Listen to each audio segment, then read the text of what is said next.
കടലക്കറി പുട്ടിൻ്റെ കൂടിയും ഇടിയപ്പത്തിൻ്റെ കൂടിയും ആപ്പത്തിൻ്റെ കൂടിയും എന്തിൻ്റെ കൂടെ വേണമെങ്കിലും കഴിക്കാൻ പറ്റുന്ന കടലക്കറി നമുക്കെല്ലാവർക്കും പ്രിയപ്പെട്ടവ തന്നെയാണ്. ഈ കടലക്കറി ആണെങ്കിൽ നമ്മൾ ആദ്യം കടല വേവിക്കണം, പിന്നെ നമ്മൾ മസാല ഉണ്ടാക്കണം, അങ്ങനെയല്ലേ സാധാരണ ഉണ്ടാക്കുക. പക്ഷേ ഇതൊന്നും ഇല്ലാതെ നമ്മൾ കുറച്ച് സാധനങ്ങളൊക്കെ കൂടി ചേർത്ത് കുക്കറിലിട്ടൊരു 4 വിസിൽ വരുത്തിയ കടലക്കറി റെഡിയാവുന്ന സൂത്രം കണ്ടുണ്ടോ? അങ്ങനെയുള്ള കടലക്കറിയാണ് ഇന്ന്. വളരെ പെട്ടെന്ന് തയ്യാറാക്കാവുന്ന ഒരു കടലക്കറിയുടെ റെസിപ്പിയാണ് ഇന്ന്. എല്ലാവർക്കും നമസ്കാരം. Welcome to Prabhas veggie world. ആദ്യമായിട്ടാണ് എൻ്റെ ചാനൽ കാണുന്നത് എങ്കിൽ ഒന്ന് സബ്സ്ക്രൈബ് ചെയ്ത് സപ്പോർട്ട് ചെയ്യുമല്ലോ. ഇനി നമുക്ക് എങ്ങനെയാണ് കുക്കറിൽ വേഗത്തിൽ ഒരു കടലക്കറി ഉണ്ടാക്കാമെന്ന് നോക്കാം. അപ്പോൾ ഈ കടലക്കറി ഉണ്ടാക്കാനായിട്ട് ആദ്യം മിക്സിയുടെ ബ്ലെൻഡർ എടുക്കുക. അതിലേക്ക് ഒരു 2 ടീസ്പൂണോളം ഇഞ്ചി ഇട്ട് കൊടുക്കാം. ഒരു 4-5 വെളുത്തുള്ളി ഇട്ട് കൊടുക്കാം. ഇനി നല്ലോണം ഒരു 2 ടൊമാറ്റോ ചെറുതായി അരിഞ്ഞതും കൂടിയാണ് ഇട്ട് കൊടുക്കുന്നത്. നന്നായി പഴുത്ത 2 ടൊമാറ്റോ ഇട്ട് കൊടുത്തിട്ടുണ്ട്.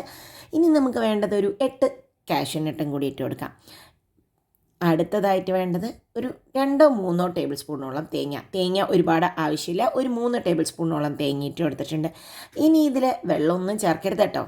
ഇനി നമുക്ക് ഇതിലേക്ക് ഒരു 1/2 ടീസ്പൂണോളം പെരിഞ്ജീരകവും 1/2 ടീസ്പൂണോളം നല്ല ജീരകവും കൂടി ഇട്ട് കൊടുക്കാം. ഒരു 1/2 ടീസ്പൂൺ നമ്മുടെ കുരുമുളകും കൂടി ഇട്ട് കൊടുത്ത് ഒട്ടും വെള്ളം ചേർക്കാതെ ഇതിനെ ഒന്ന് അരച്ചെടുക്കാം. നന്നായിട്ട് പേസ്റ്റ് പോലെ അരിഞ്ഞേണ്ട, വെള്ളമൊന്നും ചേർക്കേണ്ട ആവശ്യമേ ഇല്ല. തക്കാളിയുടെ വെള്ളമുള്ളത് കൊണ്ട് തന്നെ നന്നായി അരിഞ്ഞ് കിട്ടുകയും ചെയ്യും. കണ്ടോ, ഇതിപ്പോൾ നന്നായി അരിഞ്ഞ് കിട്ടിയിട്ടുണ്ട്. അപ്പം നമ്മുടെ മസാല ഇതാ റെഡി ആയിട്ടുണ്ട്. ഇനി നമ്മുടെ കടലക്കറി ഉണ്ടാക്കാനായിട്ട് കുക്കർ വെച്ചിട്ടുണ്ട്. കുക്കറിലേക്ക് ആദ്യം ഒരു 2 ടേബിൾ സ്പൂണോളം ഓയിൽ ഒഴിച്ച് കൊടുക്കുക. ഈ ഓയിൽ മാത്രമേ ഉപയോഗിക്കുന്നുള്ളൂ നമ്മളിതിൽ. ഇനി ഒരു 2 കറുവപ്പട്ടയുടെ പീസ് ഇട്ട് കൊടുത്തിട്ടുണ്ട്. ഒരു 2 വയനയിലയും കൂടി ഇട്ട് കൊടുത്തിട്ടുണ്ട്. ബേ ലീവ്സ്, 2 ഏലക്കായ, ഒരു 3 ഗ്രാമ്പു. ഇതാണ് ഇതിൻ്റെ മസാല. അത് ജസ്റ്റ് എന്നാൽ എണ്ണയിലൊന്ന് പൊട്ടട്ടെ. എണ്ണ കൂടുതൽ വേണ്ടെന്നുള്ളവർക്ക് എണ്ണ കൂടുതൽ ഉപയോഗിക്കാം. ഇനി ഇത് പൊട്ടി വരുമ്പോൾ നമുക്ക് 1 കപ്പ് ചെറുതായി അരിഞ്ഞിട്ടുള്ള സവാളയും കൂടി ഇട്ട് കൊടുക്കാം. എന്നിട്ട് ഈ സവാള നന്നായി അങ്ങോട്ട് വഴറ്റിയെടുക്കുക. നല്ലോണം ട്രാൻസ്ലൂസൻ്റായി ഒരു ഗോൾഡൻ കളറാവുന്ന വരെ ഒന്ന് വഴറ്റിയെടുക്കണം. ഒരു 2 മിനിറ്റ് വഴറ്റി കഴിയുമ്പോൾ നമുക്കൊരു 2-3 പച്ചമുളക് ചെറുതായിട്ടൊന്ന് കീറിയതിനെ കൂടി ഇട്ട് കൊടുത്ത് ഇനി ഇത് നന്നായിട്ട് നല്ല ഗോൾഡൻ കളറാവുന്ന വരെ തന്നെ വഴറ്റിയെടുക്കാം. ഇത് വളരെ എളുപ്പത്തിൽ തയ്യാറാക്കാവുന്നതാണ്. കടല വേവുന്ന സമയം കൊണ്ട് കടലക്കറി തന്നെ നമുക്ക് തയ്യാറാക്കാം. അപ്പോൾ കണ്ടോ, നന്നായി മാറി വന്നിട്ടുണ്ട് കളറൊക്കെ. ഒരു പിടി മല്ലിയില ഇതിന് നല്ലോണം ഇട്ട് കൊടുക്കണം. അപ്പോഴാണ് അതിനൊരു ഫ്ലേവർ വരിക. അപ്പോൾ ഒരു പിടി മല്ലിയിലയും കൂടി ഇട്ട് കൊടുത്തിട്ടുണ്ട്. എന്നിട്ട് അതിനെ ഒരു മിനിറ്റ് ഇങ്ങനെ ഒന്ന് സോട്ട് ചെയ്യാം നമുക്ക്. ഇനിയാണ് നമ്മളുടെ മസാല, അരച്ച് വെച്ചിട്ടുള്ള മസാല ഇതിലേക്ക് ചേർത്തി കൊടുക്കേണ്ടത്. ഒട്ടും വെള്ളമില്ലാതെയാണ് നമ്മൾ അരച്ചെടുത്തിട്ടുള്ളത് കേട്ടോ. അപ്പോൾ വെള്ളം ചേർക്കാതെ അരച്ചിട്ടുള്ള ഈ മസാലയത്തെ വെള്ളം പോകുന്നവരെ, ആ എണ്ണ ഒന്ന് തെളിയണ വരെ നമുക്ക് ഇതിനെ ഒന്ന് കുറച്ച് കട്ടിയായിട്ട് വെള്ളം ഒന്ന് പച്ചമണം മാറുന്ന വരെ ഇതിനെ ഒന്ന് വഴറ്റി കൊടുക്കുക. അധിക സമയമൊന്നും വഴറ്റേണ്ട ആവശ്യമില്ല, കാരണം നമ്മളിതിൽ വെള്ളം അധികം ചേർത്തിയിട്ടില്ല. ആ ടൊമാറ്റോൻ്റെ പച്ചമണം മാറുക മാത്രമേ ആവശ്യമുള്ളൂ. ടൊമാറ്റോൻ്റെയും ജിഞ്ചറിൻ്റെയും ഗാർലിക്കിൻ്റെയൊക്കെ ഒരു 5 മിനിറ്റോളം വഴറ്റി കൊടുത്ത് വന്നിട്ടുണ്ട്. അപ്പോൾ ഇതാ നന്നായി വന്നിട്ടുണ്ട്. ഇനി അതിലേക്ക് ഒരു 1/4 ടീസ്പൂണോളം മഞ്ഞൾപ്പൊടി ഇട്ട് കൊടുക്കാം.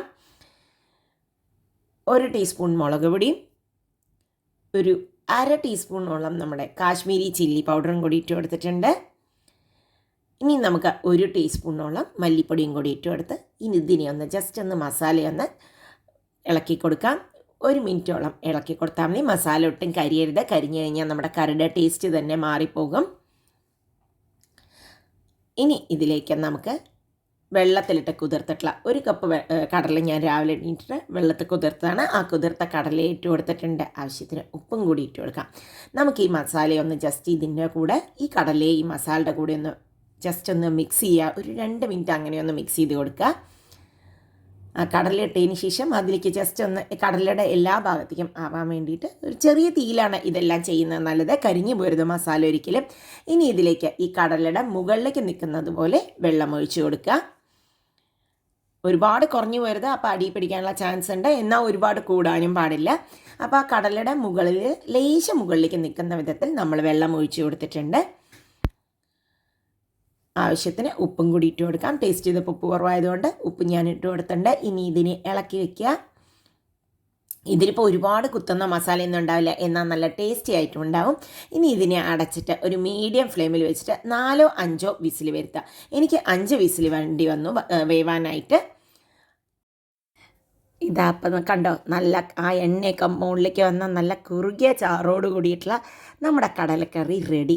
ബൈ ചാൻസ് നിങ്ങൾ കുക്ക് ചെയ്തപ്പോൾ കടല വെന്തിട്ടില്ല എന്ന് വിചാരിക്കുക, വെള്ളം കുറവാണെന്ന് തോന്നുന്നത് കുറച്ചും കൂടി തിളച്ച വെള്ളം ഒഴിച്ചിട്ട് ഒരു 2 വിസിലും കൂടി വെച്ചാൽ മതി. ഇതിലിപ്പോൾ എൻ്റെ കടല കറക്റ്റായി വെന്ത് വന്നിട്ടുണ്ട്.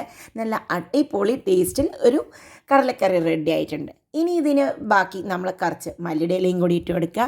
ഇനി ഒരു നാടൻ ഫ്ലേവർ വേണമെന്നുണ്ടെങ്കിൽ കുറച്ച് എണ്ണയിൽ അങ്ങോട്ട് കടുകും മുളകും കരുവേപ്പിൻ്റെ ഇലയും കൂടി വറുത്തിട്ട് കഴിഞ്ഞാൽ അടിപൊളി ടേസ്റ്റിൽ എന്തിൻ്റെ കൂടെ കഴിക്കാനും പറ്റിയ ഒരു കടലക്കറി റെഡി. അപ്പോൾ ഇന്നത്തെ ഈ റെസിപ്പി നിങ്ങൾക്ക് എല്ലാവർക്കും ഇഷ്ടപ്പെട്ടു എന്ന് വിചാരിക്കുന്നു.